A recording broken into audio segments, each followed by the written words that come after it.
Foi descrito como um dos momentos mais voláteis na Indonésia em mais de 20 anos. Protestos, confrontos intensos, alegada brutalidade policial, tumultos, incêndios e saques. A Indonésia está em chamas. Prédios do parlamento foram incendiados.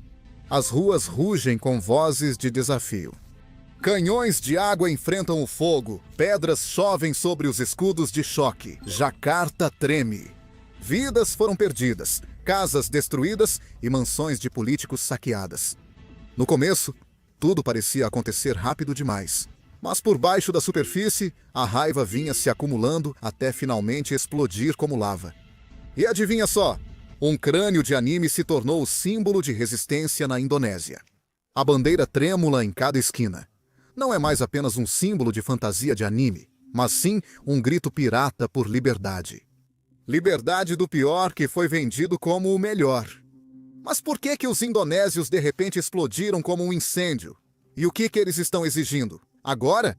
Assuntos como protestos e violência costumam ser suprimidos no YouTube, mas você pode ajudar clicando em curtir. Obrigado. Em 1976, um tenente de 26 anos foi ao Timor para capturar o líder independentista Lobato. 2 anos depois, a unidade do tenente encontrou e matou Lobato, e sua cabeça decepada foi enviada pelo correio ao então presidente da Indonésia como prova de morte. O nome do tenente era Prabowo Subianto, e ele é o atual presidente da Indonésia. Em 1998, durante protestos estudantis contra o regime repressivo na Indonésia, Prabowo liderou operações de sequestro, prisão e tortura de ativistas. 22 desapareceram pelas mãos das autoridades. Mas isso não o impediu de se tornar o presidente da Indonésia. Em 2024, Prabowo Subianto chegou ao poder como o 8º presidente da Indonésia. Antes de Prabowo chegar ao poder, seu partido fez 5 promessas poderosas que conquistaram o coração de milhões de indonésios. Para alguns, era um homem forte, prometendo estabilidade. Para outros, uma figura controversa com passado sombrio. Mas não foi apenas o homem, foi a faísca que acendeu o fogo. Ele prometeu aumentar o crescimento econômico de 5% para 8%, aproveitando os recursos naturais da Indonésia e impulsionando novas indústrias. Em segundo lugar, ele prometeu tornar a Indonésia autossuficiente em alimentos, acabando com a dependência de importações caras. Prabowo, como ministro da Defesa, já lançou o polêmico projeto de fazendas alimentares, desmatando áreas alagadas para plantar mandioca. Agora, ele prometeu expandir para 3 milhões de hectares dedicados ao arroz, milho e soja. Para comparar, esse é o tamanho da Bélgica. Em terceiro lugar, ele prometeu reduzir a dependência da Indonésia em relação ao combustível importado, misturando mais óleo de palma no biodiesel. A Indonésia é o maior produtora mundial de óleo de palma. Meta: chegar a 50% até 2025, saindo dos atuais 35%. Quarto, ele prometeu quase dobrar a receita do governo como percentual do produto interno bruto, de 12% para 23%, usando novas tecnologias, mas sem aumentar os impostos. E finalmente, a maior e mais emocionante promessa. Programa de refeições nutritivas gratuitas de 28 bilhões de dólares americanos, criado para alimentar 83 milhões de crianças e gestantes. Um plano ousado para combater uma das lutas mais dolorosas da Indonésia, a desnutrição. É difícil crer que um plano aparentemente nobre causou a revolta de milhões de indonésios com razão. Veja, no início, o programa de refeições gratuitas parecia muito eficaz, pois a situação local é comovente. Até março de 2025, 238 milhões de indonésios estavam oficialmente em situação de pobreza. Se usar o padrão do Banco Mundial, quem vive com menos de dólares americanos, 6,80 e 5 por dia, o número é impressionante. 1,719 milhões de pessoas, ou mais de 60% da população, a pobreza causa uma epidemia silenciosa. Quase 1/3 das crianças indonésias menores de 5 anos tem atraso no crescimento por desnutrição. 1 em cada 4 pessoas tem anemia. A desnutrição infantil e materna causa quase metade das mortes infantis no país. A desnutrição está matando crianças em uma escala que a Indonésia não pode mais ignorar. Quando Prabowo prometeu refeições gratuitas e nutritivas, Não foi só um slogan de campanha, mas uma tábua de salvação. Pais, professores, agricultores e toda a nação confiaram nesse plano. Mas veio a dura realidade do governo, pois tudo exigia dinheiro. Para financiar o principal programa de refeições nutritivas gratuitas, o governo anunciou cortes massivos de gastos em setores vitais. Em vez de prosperidade, esses cortes aprofundaram uma crise do custo de vida que já estava crescendo. Com o desemprego jovem em 16%, o maior em 3 anos, a revolta da juventude explodiu. Os números chocavam. O Ministério das Obras Públicas teve que cortar 80% do orçamento, afetando a manutenção da infraestrutura. O Ministério da Saúde perdeu quase 20 trilhões de rúpias, um dos maiores cortes da história da Indonésia. Para piorar, cerca de 400 crianças indonésias ficaram doentes após comerem refeições escolares gratuitas. Isso irritou ainda mais os cidadãos e os efeitos colaterais se espalharam. No Ministério dos Assuntos Econômicos, as luzes foram apagadas no expediente para economizar energia. A Biblioteca Nacional reduziu o horário e o Ministério das Finanças cancelou a Bolsa Ministerial de 2025. Até o Ministério da Educação Superior redirecionou verbas de pesquisa, retirando-as da inovação para manter o programa de merenda escolar. Os cortes geraram indignação entre universitários, que disseram que as reduções encareceriam a educação e acabariam com bolsas de estudo. Em 17 de fevereiro, milhares de estudantes protestaram nas ruas contra os cortes no orçamento. O movimento foi chamado Indonésia Sombria, rejeitando claramente a promessa do presidente de uma Indonésia dourada.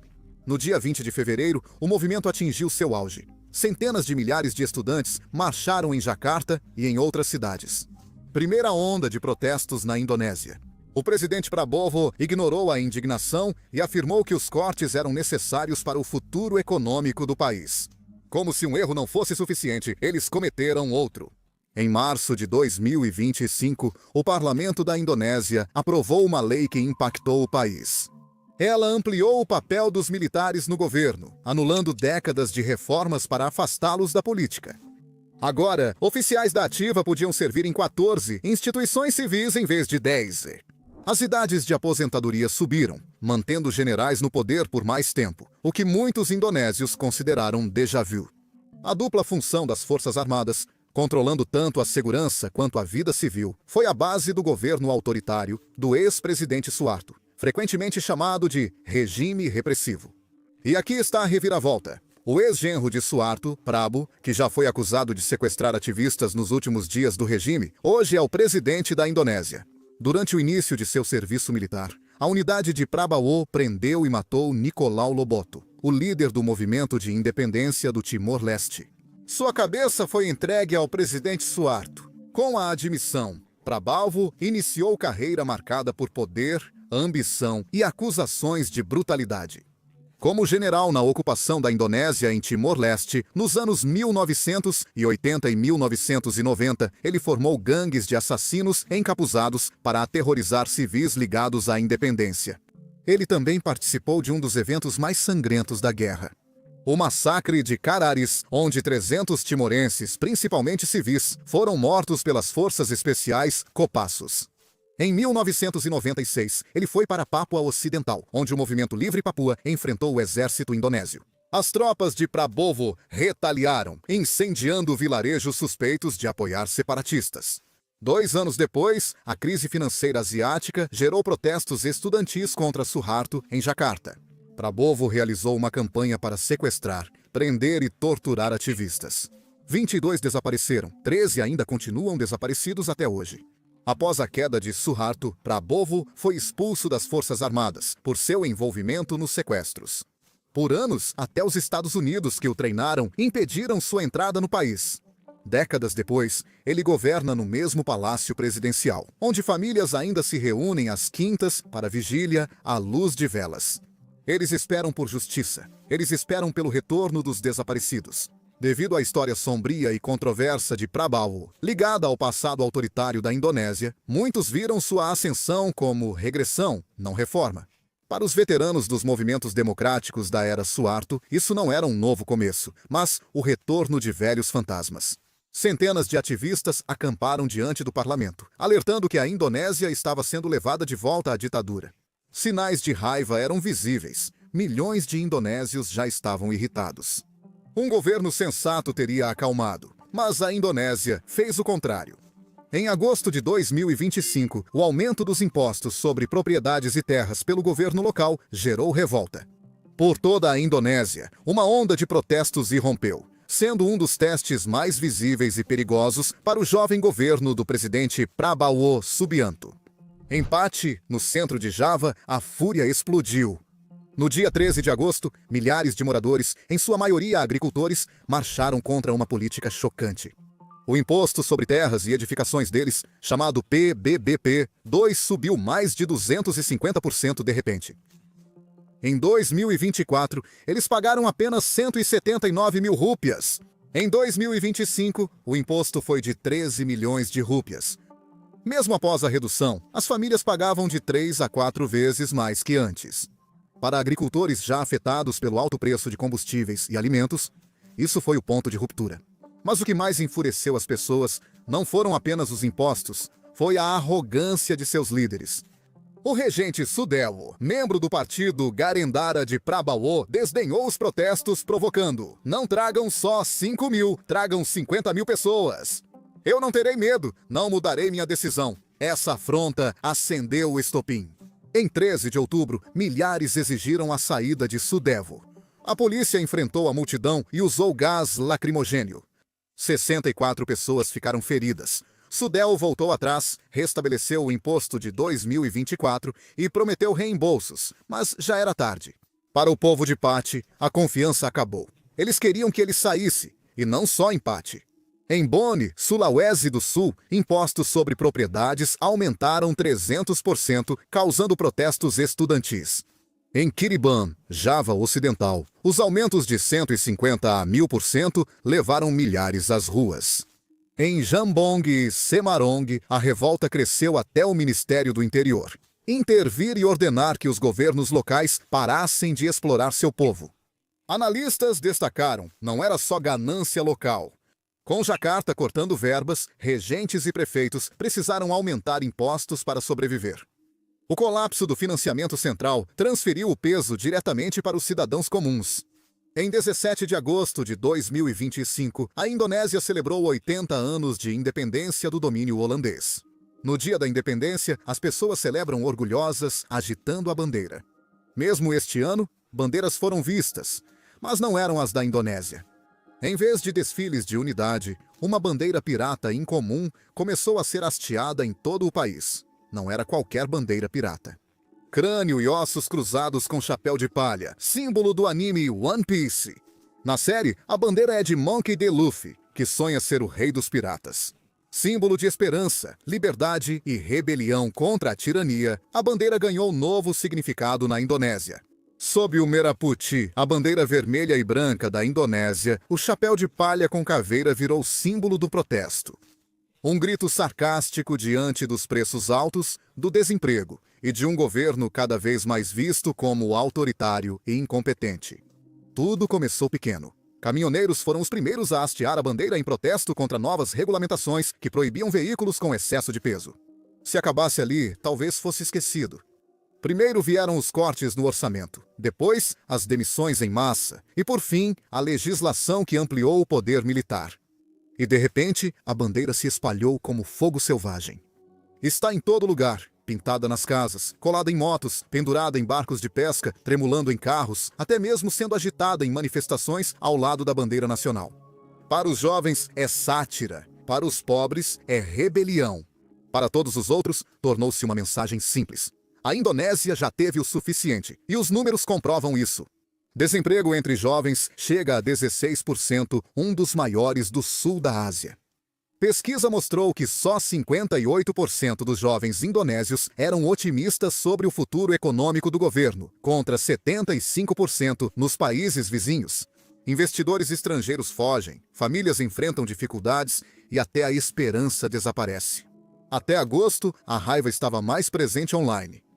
Hashtags viralizaram, vídeos se espalharam e frustrações ecoaram online.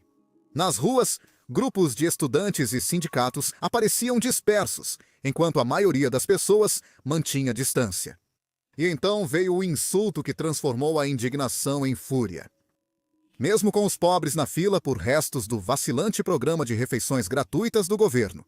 Mesmo enquanto famílias enterravam seus filhos, como a pequena Raya, parlamentares silenciosamente se concederam uma ajuda de custo para moradia de 50 milhões de rúpias por mês, cerca de 3 mil dólares extras todo mês. Para comparar, o produto interno bruto per capita da Indonésia é cerca de 4.900 dólares anuais. Esse único benefício equivale a quase 10 vezes o salário mínimo mensal de Jacarta. Em províncias mais pobres, isso chega a 20 vezes o salário médio. Segundo grupos de fiscalização, com todos os benefícios, alguns parlamentares recebem quase 230 milhões de rúpias mensais, cerca de 14 mil dólares. Para muitos indonésios, o que mais doeu não foi o valor, mas o contraste. Em 26 de agosto de 2025, um nome abalou a Indonésia. Raya, uma menina de 4 anos de Sukabumi, Java Ocidental, cujo rosto logo inundaria todas as telas de celular do país. Raya morreu de sepse, agravada por desnutrição, nanismo, tuberculose e meningite, todas pioradas pelo fracasso do programa de refeições gratuitas do governo. A história dela viralizou e sua morte virou símbolo das promessas não cumpridas do país. Ela não estava sozinha. No centro de Java, naquele mesmo mês, pelo menos 365 crianças tiveram destinos semelhantes. Testes de laboratório apontaram ingredientes vencidos, falta de saneamento e sistema sobrecarregado. Enquanto parlamentares aumentavam salários com auxílios superiores ao que muitos indonésios ganham em anos, crianças morriam por alimentos contaminados que deveriam salvá-las. O nome de Raya transformou a raiva silenciosa em indignação total. Isso não era apenas decepção, era traição. O governo de Prabowo havia prometido ao povo que o programa seria entregue sem aumentar os impostos, sem cortar serviços essenciais. Era a audácia, a arrogância. Enquanto crianças morriam de tuberculose, desnutrição e infecções, os chamados representantes do povo enchiam os próprios bolsos. Alguns deputados nem esconderam o desprezo ao serem confrontados. Os protestos vieram em ondas mortais que poderiam ter sido evitadas se políticos indonésios não tivessem feito declarações tolas. Um deles disse: "Não nos comparem com o povo comum." Outro zombou daqueles que exigiam responsabilidade, chamando-os de as pessoas mais burras do mundo. Era como se a elite dominante tivesse declarado abertamente o que muitos indonésios já temiam: que a democracia não era mais sobre o povo, era sobre os poderosos. No fundo, o levante na Indonésia não é apenas sobre merenda escolar gratuita, aumento de impostos sobre propriedades ou até mesmo políticos corruptos. É sobre algo muito mais profundo: a desigualdade. A classe média da Indonésia diminui há anos, pressionada por custos altos e salários parados. Enquanto o governo se gaba de que o coeficiente de Gini do país, uma medida de desigualdade, melhorou, a realidade é muito mais dura. A Indonésia ainda enfrenta altos níveis de desigualdade no Sudeste Asiático, como revelou um relatório da Oxfam. A Indonésia é o 6º país mais desigual em riqueza no mundo. 4 dos mais ricos detêm mais riqueza que 100 milhões dos indonésios mais pobres. Para os pobres, o dia a dia é um ciclo de sobrevivência. Salários baixos, emprego inseguro e famílias afundando mais na pobreza, com preços sempre em alta. A educação ainda é inacessível para muitos devido a taxas e barreiras. Mesmo assim, as pessoas protestavam pacificamente, pedindo a revogação da nova lei das Forças Armadas Nacionais da Indonésia, redução de impostos sobre propriedades e retirada dos novos auxílios para moradia. Eles marcharam e se reuniram. A raiva era grande, mas contida. Então, outro incidente provocou e transformou o protesto em movimento. Veja bem, em 27 de agosto, os protestos alcançaram Kalimantan Ocidental. Estudantes da Universidade Tanjung marcharam até o parlamento regional, exigindo o fim do auxílio moradia para os legisladores. A manifestação começou pacífica, mas a polícia usou gás lacrimogênio e causou caos. 15 manifestantes foram presos e soltos 2 dias depois, após assinarem compromisso de não repetir as ações. Na época, os protestos eram focados em estudantes e sindicatos. O restante da Indonésia estava insatisfeito com o parlamento, mas ainda não queria protestar. Isso mudou em 28 de outubro. Manifestantes marcharam até o Parlamento Nacional em Jacarta. Por um tempo, as coisas estavam calmas, Mas as tensões aumentaram quando alguns estudantes tentaram invadir o prédio e outros lançaram objetos contra a polícia. A polícia respondeu como sempre, não com diálogo, mas com gás lacrimogênio, canhões de água e balas de borracha. Mas em vez de ir embora, a multidão se irritou mais ainda. Os confrontos se expandiram do parlamento para um distrito comercial, uma via expressa e a linha ferroviária próxima. O transporte público colapsou. Estações Panmera e Tanahabang fecharam. Centenas de estudantes foram presos. Os que escaparam se refugiaram na igreja cristã protestante de Angola. Então, veio o momento que mudaria tudo. Quando um carro da polícia atropelou um motorista de aplicativo em Jakarta. Afan Kurniawan tinha apenas 21 anos quando foi noticiado, horas depois que ele havia morrido. Manifestantes atacaram a delegacia de polícia. No meio do caos estava Afan Kurniawan, um motorista de Oju de 21 anos. Ele não era manifestante, só estava lá para entregar algo. Naquele momento, a polícia já havia acionado o Corpo de Brigada Móvel, BRIMOB, Unidade Tática da Polícia Nacional. A FAN estava no lugar errado, na hora errada. Enquanto o protesto continuava, um veículo blindado 4x4 da BRIMOB acelerou em meio à multidão. Ele atingiu Afan em cheio. O veículo parou e a multidão ficou em choque. Afan tentou se levantar, mas enquanto milhares de celulares gravavam, o motorista da BRIMOB acelerou fundo. O blindado passou sobre ele novamente antes de acelerar e sair. Afan não teve chance. O vídeo se espalhou rapidamente pela internet e, em poucas horas, por todo o país. E no dia seguinte, a Indonésia nunca mais seria a mesma. A morte de Afan desencadeou uma onda de tumultos em todo o país. Em cidade após cidade, os protestos se tornaram violentos. Mais 10 pessoas morreram nos dias seguintes. Delegacias e prédios do parlamento regional foram incendiados. As casas de políticos, especialmente daqueles que zombaram do sofrimento do povo, foram saqueadas e pilhadas. A Indonésia não só protestava, mas se rebelava. Em 29 de agosto, Afan Kurniawan foi sepultado. Seu caixão foi escoltado pelas ruas de Sukabumi por centenas de colegas motoristas de Ojol, seus casacos verdes formando um rio de tristeza e fúria. O governo, percebendo que o próprio funeral poderia se tornar um ponto de tensão, enviou o chefe de polícia de Jakarta. Não é preciso ser um gênio para prever o desfecho. A presença de um representante da mesma força que matou Afan quase provocou um tumulto no cemitério. O que veio depois foi um controle de danos intenso. O presidente Prabowo apareceu na televisão lamentando a morte de Afan. O governo deu uma casa à família de Afan, mas já havia perdido o controle da narrativa.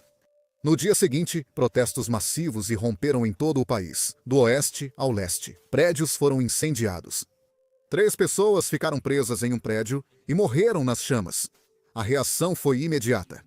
Universitários se invadiram a sede da polícia em Jakarta e exigiram a renúncia do chefe. Em 31 de outubro, a fúria ficou pessoal.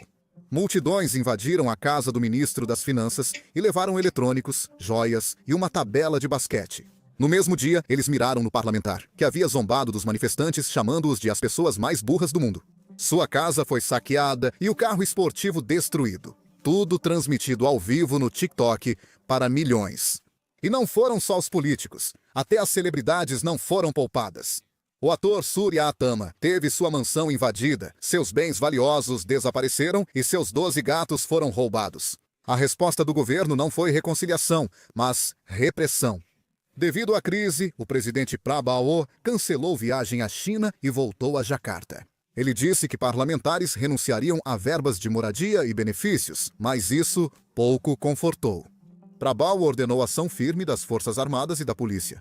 O chefe de polícia autorizou balas de borracha e armas não letais contra anarquistas que tentassem entrar em bases e dormitórios da polícia. Até 1º de setembro, 6 mortes foram confirmadas nos distúrbios e 20 pessoas estavam desaparecidas. Então algo mudou. Temendo forte repressão policial e militar, o Conselho Executivo dos Estudantes de toda a Indonésia, cancelou outra manifestação em massa. Após semanas, os protestos silenciaram. O governo pensou que tinham acabado e tudo estava bem.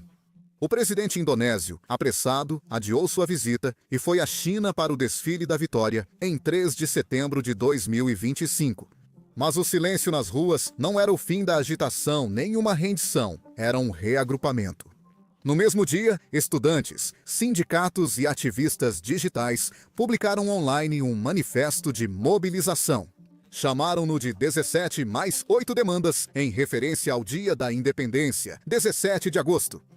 O YouTube acabou de fazer um anúncio surpreendente. Está pagando aos criadores 64 milhões de dólares por dia. Por quê? Porque o YouTube não tem criadores suficientes. É por isso que você vê vídeos na sua página inicial com menos de 1000 visualizações, como este aqui. Agora, é claro, isso não significa que todo mundo deva começar um canal. Se você já pensou em criar um canal no YouTube ou sem mostrar o rosto, como este, agora é o momento ideal.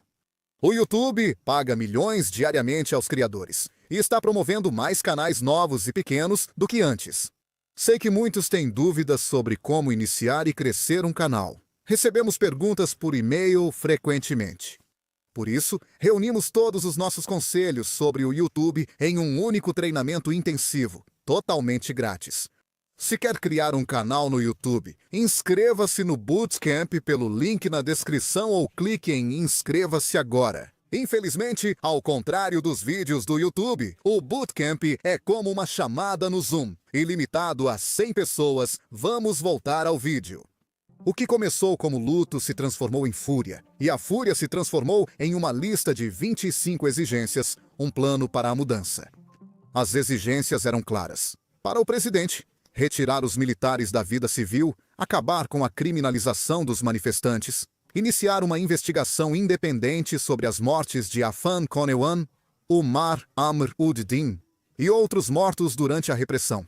Para o Departamento Intersindical de Assessoria Parlamentar, a Câmara dos Deputados deve congelar seus próprios aumentos de salários e benefícios, cancelar novas regalias e pensões, abrir seus orçamentos ao público e permitir que a Comissão Anticorrupção investigue os parlamentares que abusaram de seus cargos. Aos partidos, disciplinar membros arrogantes e mostrar compromisso com o povo, dialogando com estudantes e sociedade civil. Polícia, libertem todos os detidos. Manifestantes, parem a violência e processem os comandantes responsáveis. Militares, voltem aos quartéis e deixem de atuar como polícia. Comprometam-se a não interferir na vida civil. Aos ministérios da economia, assegurem salários dignos a professores, profissionais de saúde, motoristas e demais trabalhadores. Evitem demissões em massa. Negociem com sindicatos sobre terceirização e salários. Não foram sussurros, mas exigências gritadas nas ruas de Jakarta, Surabaya, Makassar e Medan.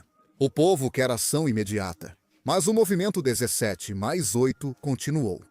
Além das demandas urgentes, sugeriram 8 reformas profundas para um ano. 1. Limpar o parlamento. 2. Reformar partidos políticos, criar sistema tributário mais justo, aprovar uma verdadeira lei anticorrupção com confisco de bens. 5. Transformar a polícia em uma força humana e profissional. 6. Retornar militares aos quartéis definitivamente. 7. Fortalecer órgãos de fiscalização e entidades de direitos humanos, além de corrigir as políticas econômicas e trabalhistas. No início de setembro, o movimento já não tratava só da FAN ou da ganância parlamentar. As ruas de Jakarta ecoavam com cantos de estudantes, ativistas e sindicatos trabalhistas influentes. Comandados pela coalizão dos sindicatos e pelo Partido dos Trabalhadores, manifestantes reuniram-se na capital com exigências simples, porém impactantes. No topo da lista está o fim da terceirização. Milhões de indonésios passaram anos presos a um sistema no qual empresas os contratavam via agências terceirizadas e contratos temporários, retirando proteções, estabilidade e dignidade. Eles exigiram o fim disso. Também exigiram aumento do salário mínimo, suspensão das demissões em massa e reformas nos impostos trabalhistas que oneravam injustamente trabalhadores em dificuldade. E Jakarta não estava sozinha. Protestos parecidos ocorreram em outras cidades, mostrando que não era só um movimento da capital. O presidente Prabowo fez um pronunciamento equilibrado na televisão. Ele anunciou que o parlamento concordou em reduzir auxílios moradia e viagens ao exterior caras. Mas ele não comentou sobre a retificação da Lei das Forças Armadas Nacionais da Indonésia. Ele prometeu investigar o assassinato de Afan e garantir que os responsáveis fossem levados à justiça. Mas seu aviso também foi claro. Seu governo respeitaria reuniões pacíficas, mas saques e tumultos seriam considerados terrorismo e traição. A ordem dele à polícia e militares foi inflexível. Adote medidas rigorosas contra a destruição de instalações públicas e saques. E assim foi feito. Em todo o país, mais de 3.000 pessoas foram presas ou detidas, centenas ficaram feridas e pelo menos 20 estão desaparecidas.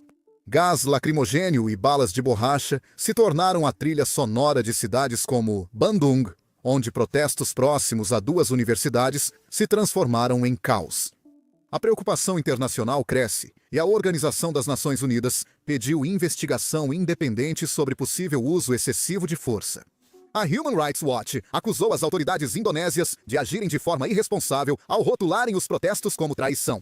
Relembra ao mundo a longa história da Indonésia de uso excessivo de força contra seu povo. Embaixadas dos Estados Unidos da América Austrália, França e Canadá emitiram alertas de viagem. Cidadãos foram instruídos: evitem ruas e multidões. As diásporas indonésias na Austrália, Japão, Alemanha e outros países protestam abertamente, exibindo 17 mais 8 cartazes em apoio ao seu povo. O presidente da Indonésia trocou 5 ministros em uma rápida reforma após protestos mortais.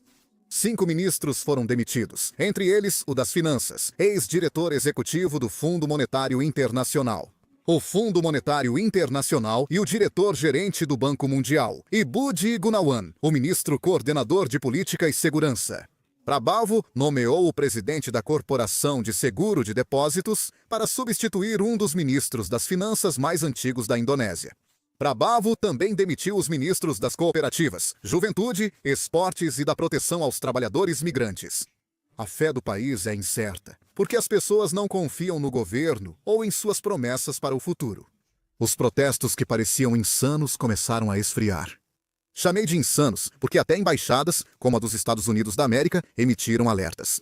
O TikTok, com 100 milhões de usuários na Indonésia, suspendeu transmissões ao vivo para evitar ser uma faísca nesse incêndio digital. E essa era a fúria de uma nação de 280 milhões de pessoas espalhadas por 17 mil ilhas. Na verdade, nem mesmo Bali foi poupada. A ilha, antes turística, virou campo de batalha, com estudantes e motoristas de a pé invadindo a sede da polícia. Muitos agora questionam se forças externas alimentaram os protestos, canalizando a raiva popular contra o governo. Recentemente, a Indonésia buscou manter relações com Estados Unidos e China. É fato que a Indonésia favorece investimentos chineses e visitas de Estado, mostrando um governo mais pró-China, o que é considerado desvantagem estratégica para os Estados Unidos e outros países. O presidente Prabowo fez da China sua primeira visita bilateral ao exterior. China e Indonésia firmaram acordos de até 10 bilhões de dólares, focados em energia verde e tecnologia. Até 2022, o presidente Prabowo estava proibido de entrar nos Estados Unidos devido a alegações de abusos dos direitos humanos. Relacionado ao seu tempo na Unidade de Forças Especiais da Indonésia, KOPASIS, o que levou à sua dispensa forçada das Forças Armadas em 1998. No entanto, a proibição foi retirada depois que o então presidente Joko Widodo nomeou Subianto como ministro da Defesa da Indonésia, e ele foi posteriormente convidado a Washington em 2020. No primeiro governo Trump, após visitar a China, Subianto foi a Washington em novembro de 2024. O que mostra que não só para a Indonésia, mas também para a China e os Estados Unidos da América, a Indonésia é um jogador crucial nesta região. A Indonésia está situada entre os oceanos Indo-Pacífico, controlando as rotas vitais do comércio global. O Estreito de Malaca e o de Sunda concentram o transporte do leste asiático e são essenciais para controlar o Mar do Sul da China. A Indonésia tem boas relações com as grandes potências, reduzindo as chances de interferência externa. Tudo o que ocorre na Indonésia é, de certa forma, culpa das políticas do governo. E como vimos, os números provam isso claramente. E o que acontece depois? Será que o presidente vai conseguir salvar seu regime? Vamos presenciar outro golpe, como no Nepal, Sri Lanka e Bangladesh? Só o tempo dirá.